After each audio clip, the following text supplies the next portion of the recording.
The man who refuses to quit cannot be stopped. My name's Sean Michael Crane. Welcome to the Unstoppable Mindset Podcast. All right, we're going to start from the very beginning. I get asked all the time, Sean, how did you make it through 2,000 days in prison? Sean, how did you overcome all of those challenges? And how are you able to stay so positive in your life now? And how are you able to do all these things after you went through all those difficult times in your life? I get asked these questions all the time, and it's really important that we start from the very beginning of my journey, really the beginning of my life. And my life to this point has been a series of challenges and tests. And I just want you to know, the viewers, the listeners, that to become unstoppable in your life, you need to be tested. People get discouraged when they face adversity, but your tests are gifts that will help you in your life when you embrace them. And that's something that I learned to do a long time ago, was to look at my problems as opportunities. I learned how to leverage adversity and eventually turn it into an asset that continues to help me in my life every day going forward. All of my learning lessons, all of my growth, everything that I've been able to do and accomplish stems from some challenge, some adversity, some hardship. Now, there's two different types of people in this world.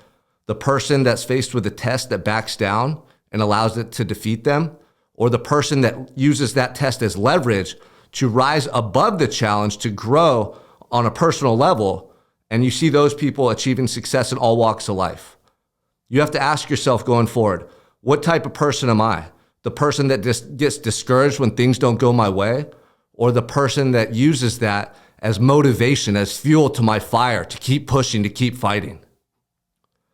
So I grew up in Santa Barbara, California, a beautiful beach town about 2 hours north of Los Angeles.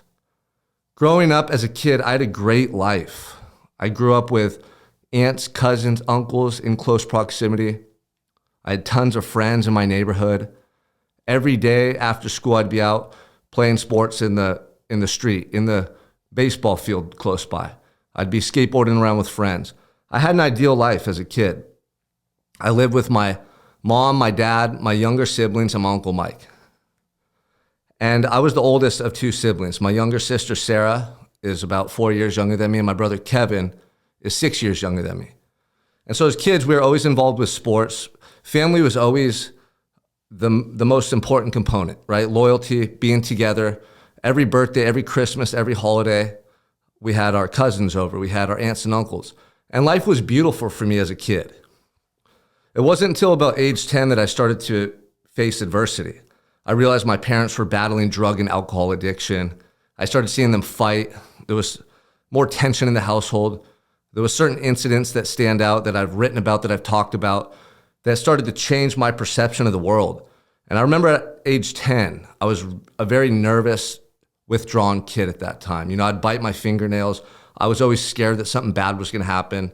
When I was out playing sports or at school, I was a very outgoing kid. I was very sociable and sure of myself. But when I came home and my parents were fighting, there was a lot of uncertainty. I was always scared. I didn't know what was going to take place.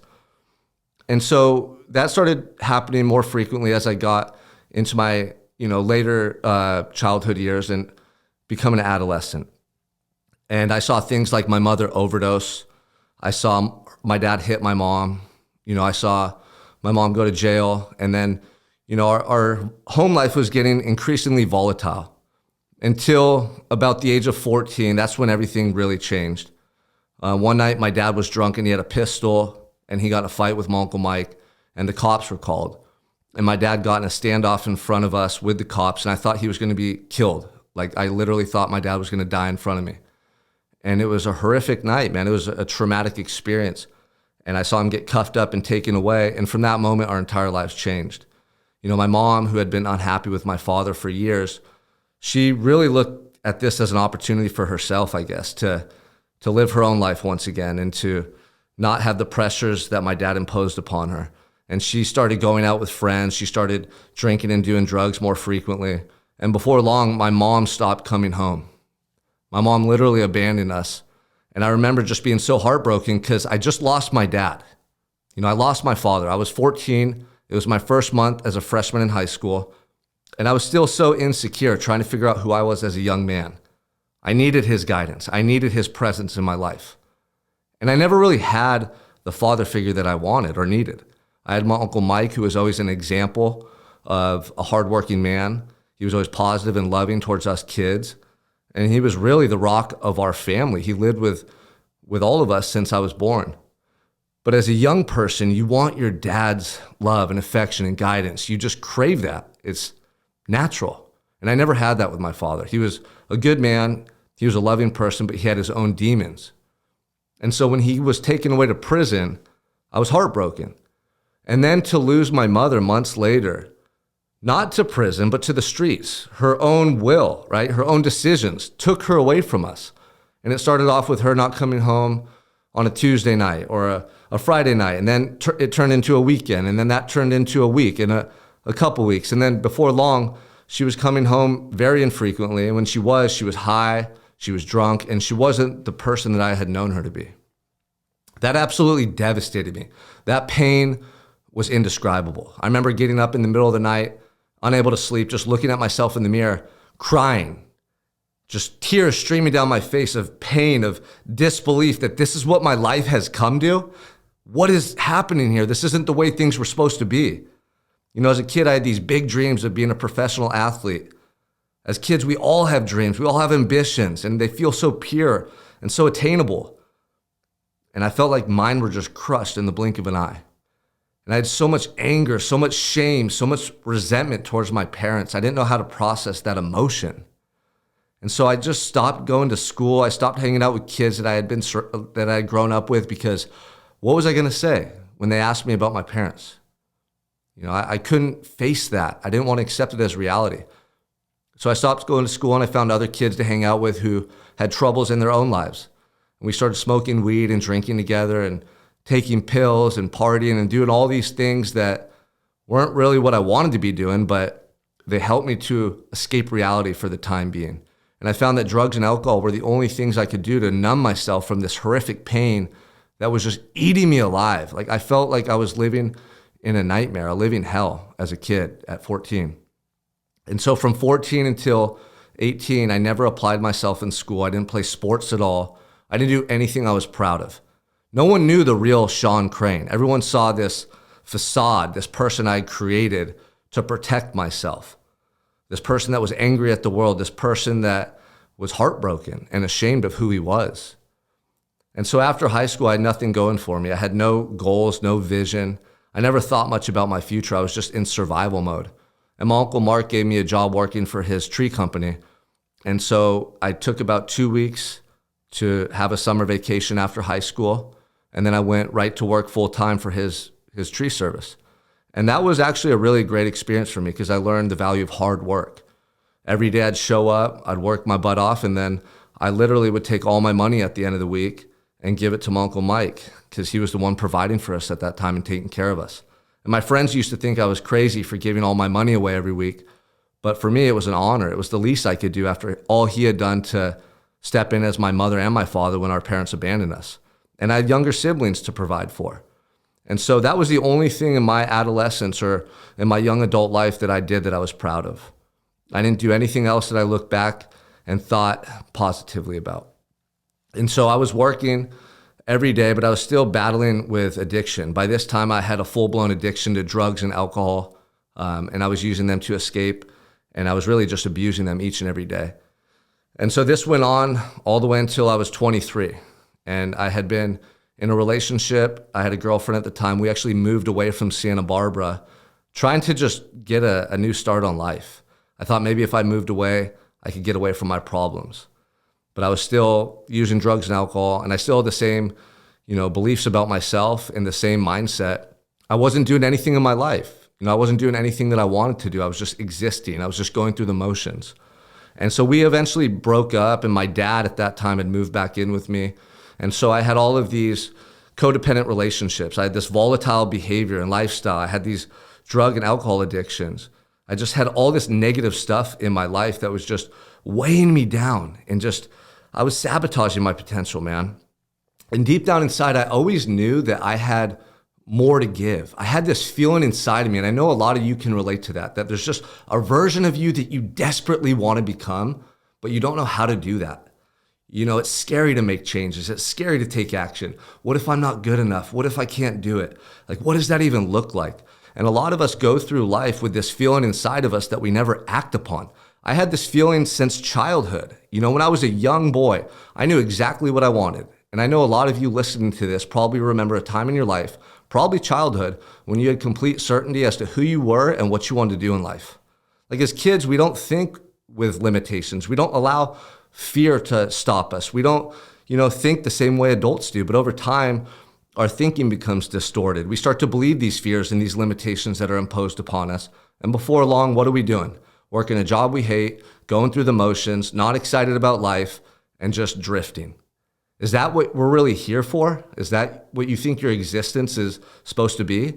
Absolutely not. And I was going down that same path, but deep down inside of me, I knew that there was more for me. I knew that there was a version of myself that I wanted to become, but I was scared and didn't know how to make that move or what those steps looked like. And so I was that person that was going through life knowing in his heart he was made for more, but he was settling for less. I was that person making excuses. I was that person too close-minded to take action or make a change. And I was just continuing down a path that I didn't love. How crazy is that? How many of you right now are going down a path in life that you don't love, that doesn't excite you, but you keep doing it?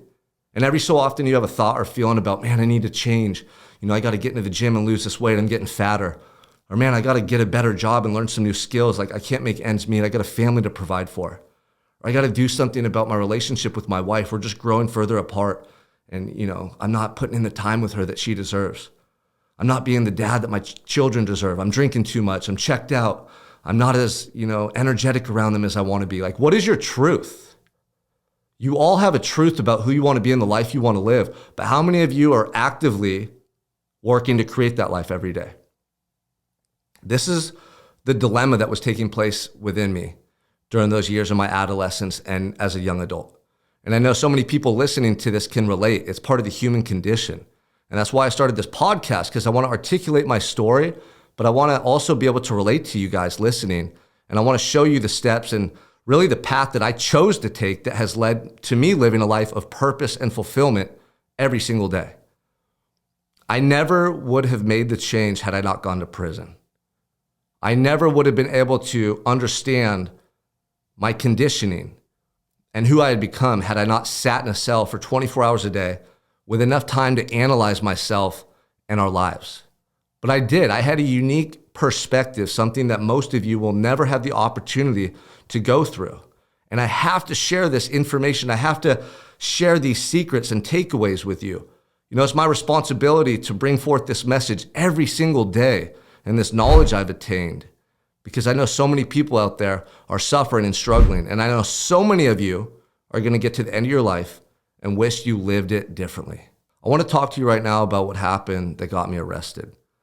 When I was 23, I was at a party on what we call the Mesa in Santa Barbara. It's a really beautiful area on the coastline, multi-million-dollar homes. It's just extravagant. It's one of the most pristine places around. And I had heard about a party that was in that location, and I was with a childhood friend. His name was Eddie Mesa. He and I had known each other since we were 5 years old. We were literally in kindergarten together. We played sports together. We slept over at each other's house. His parents knew my parents. We were best friends. And he had been coming back up to visit from Camp Pendleton. At this time, he was a Marine. And he had gone to Afghanistan. He had served time overseas. And he was back in town. And so he and I were sharing a lot of time together. We were going out, partying, just reconnecting. It had been a couple years since we really were around each other. But we were childhood friends, and really we were best friends. And he and I decided to go to a party on the Mesa. And at this time, I had just broken up with my girlfriend of about 3 years. And it was the first time I had gone through a breakup. And I was devastated. I was a young man. I didn't know how to deal with it. And I dealt with it the only way I knew how to deal with pain or adversity at that time, and that was to get high and to drink, because it made the pain or the reality go away temporarily. But when you use a substance to check out or to numb out a feeling, what you're doing is you're making it impossible to learn or grow from that experience. And that's what I did all throughout adolescence and as a young adult. I used drugs and alcohol to numb out the pain because I didn't want to feel that pain, because it was too much for me at that time. But when you do that, you're not allowing yourself to grow through that experience. And so for anyone listening, as painful as your breakups may be, as painful as your reality may be right now, whatever you go through, if you don't embrace it and take away the lesson through that pain, you're not going to be able to grow beyond it. And it's going to continue to wreak havoc in your life over and over and over. That's how people develop resentments. That's why I carried around trauma from childhood for 20 years. That's why I used drugs and alcohol for so long. That's why I continued to recycle the past in the present, and why I didn't grow or mature on a cognitive level, on a personal level, on a spiritual level. I was stuck. And you see so many people who stay stuck as their 15-year-old self because they never are able to accept their past and to work through it. You see so many people who are 40, 45, who still talk and think and act like they did in high school. And it's because they haven't matured or grown. So for anyone listening, you have to face those tough times like a warrior. You have to face your adversity in life like your life depends on it. If you don't, it's going to define you, and it's going to prevent you from being the person you want to be. So the night we went to the party, Eddie and I showed up, and we literally didn't know a person there. I had got a text message from a girl I knew from the past who said she was going, but when we showed up, we didn't see a single face we recognized. And so Eddie and I just started drinking, and we were talking to girls and just trying to do the best with the situation, make friends with people there. And we were planning to leave to downtown Santa Barbara and meet some other people later that night. And about 30 minutes after we got there, the girl who had texted me, her name was Andrea, and a group of friends that she showed up with came to the party. And she came with two guys who we knew from the past, Devin and Mook. And Devin and Mook, they were guys who had gotten in trouble before. They had a reputation. We had never spent a lot of time together, but we knew of each other, through mutual acquaintances. So we were drinking, we were socializing, we were partying. And Devin and Mook started getting into an argument with a group of guys. And it looked like they're going to fight in the kitchen. And that fight ended up dying down. And then we went back to just doing our thing and drinking and partying. And Eddie and I, at that point, realized, okay, we're going to leave downtown. We told Andrea, Devin, and Mook that we're going to leave downtown. We'll catch you guys later. And the party was starting to break up.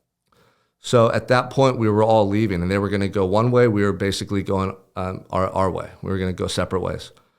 And as we left the party, that group of guys who Devin and Mook were about to fight followed us out. And they confronted Devin and Mook on the front lawn. And you could tell that they were going to get into a fight. They were pissed off. It was a heated conversation. And I saw this happen hundreds of times as an adolescent, as a youth.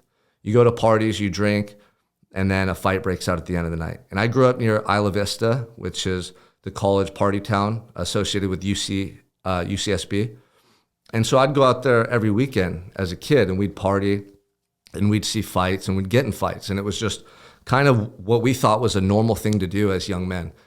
And so I didn't really think too much of it. I was just right there, ready to observe and watch the fight.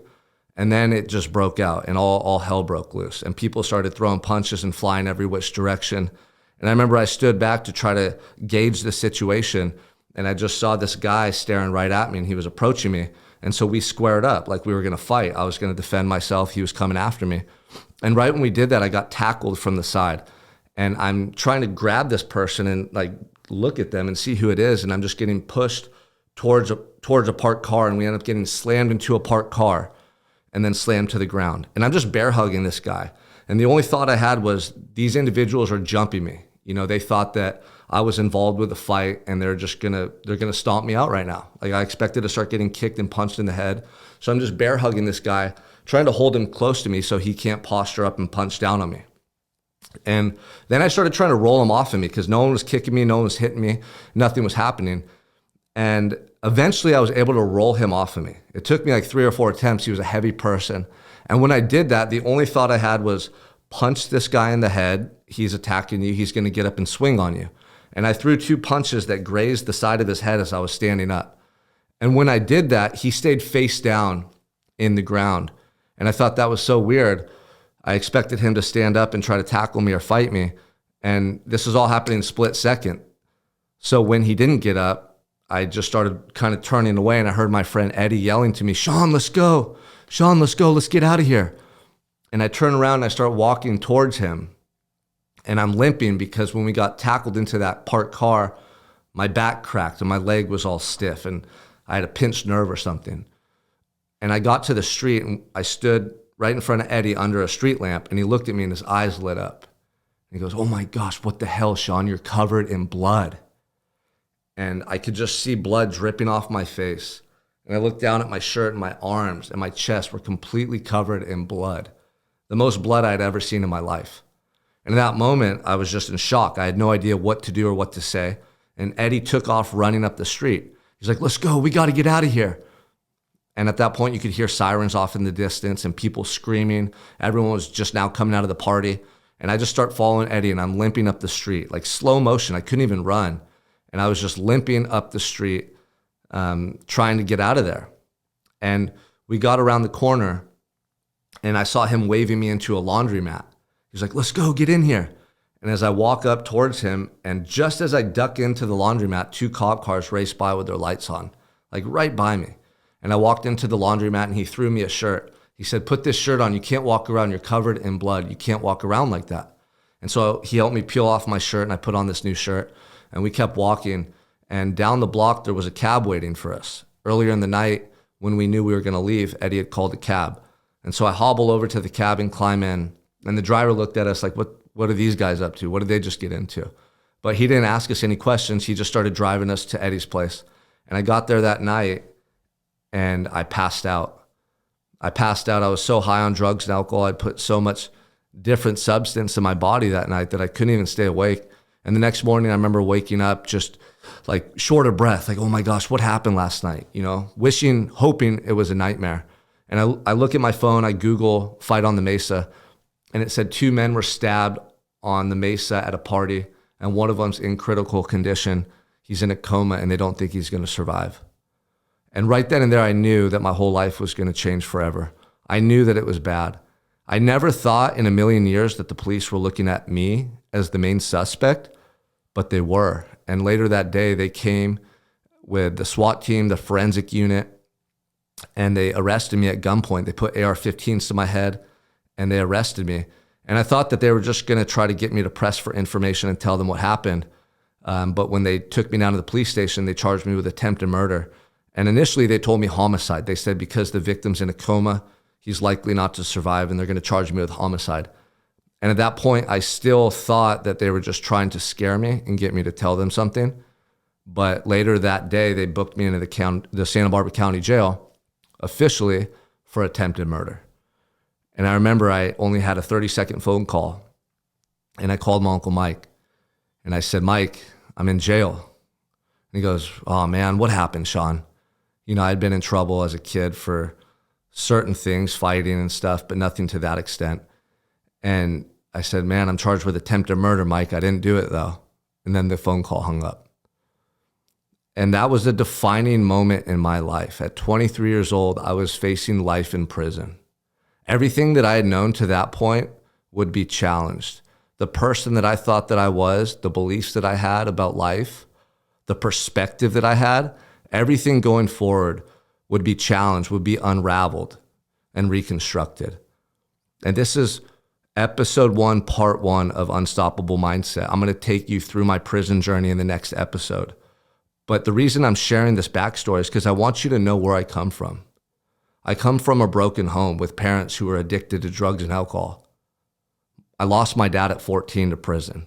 I lost my mom to the streets. I saw a lot of family members die, friends die. I went through my adolescence never pursuing the vision of who I wanted to be, never pursuing the feeling that I had inside of me of what I was meant to do. And then at 23, looking at life in prison, thinking it's all over. I want you to know where I come from so that when you see me in life now and what I'm able to do or experience, what I'm creating with my family, in my business, with this message, with this perception, on this mission, that you understand that I don't just wake up and think of these things to say, thinking that they're going to help you. I've lived it. I've been in the lowest points possible, struggling, suffering for years, facing so much adversity, so many hardships, so much heartbreak, so much pain. And I found a strength and resolve within the depth of my being that not only allowed me to overcome those circumstances, but to create a life I truly love and cherish. And I want that for all of you. And I hope that you continue with me on this journey as I share my story with you and as I share these profound lessons and takeaways that I've had.